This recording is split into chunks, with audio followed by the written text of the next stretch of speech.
ni Baby Alisa? Papa God? Sorry po, ha?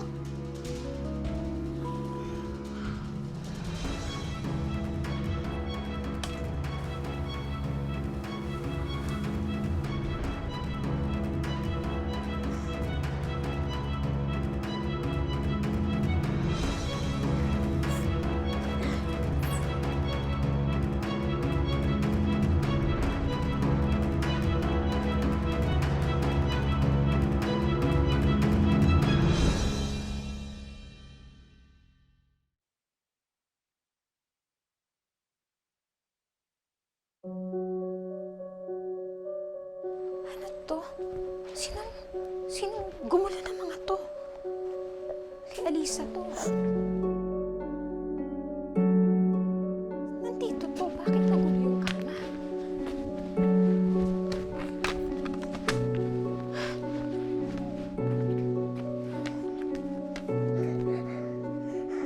Sino yan? Sino ka?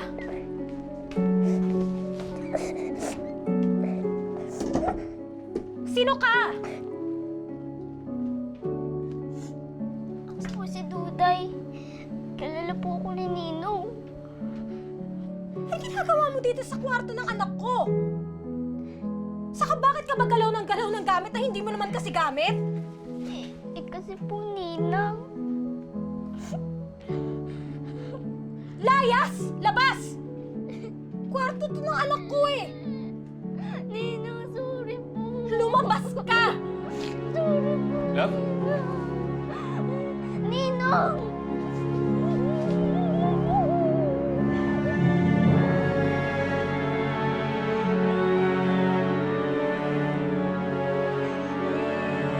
Love, ano ba nangyari?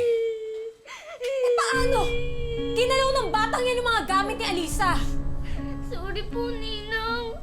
Nagandahan lang naman po ako sa mga gamit ng baby niyo eh. Sorry po, Ninong.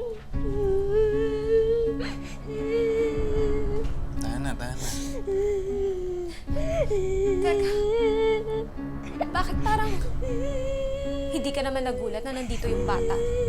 Huwag mong sabihin sa akin na dinala mo yung bata dito na hindi ka man lang nagsasabi sa akin, Adrian. Merin, hindi naman sa ganun. Kanina ko lang siya nakita dito eh. Pero kina Sister Beatrice talaga siya nakatira sa ampunan. Eh, nakapuslit kasi siya sa delivery van ng Uyayi. Hindi naman sinasadya na mauwi dito eh. Pero, ibabalik ko siya sa ampunan talaga. Ninong! Ninong, huwag niyo po ako ibalik sa ampunan. Please po, huwag niyo na po ako ibalik doon.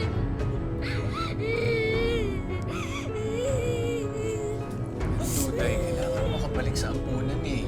Ninong, please po. Huwag niyo na po ako ibalik doon. Please po, Ninong.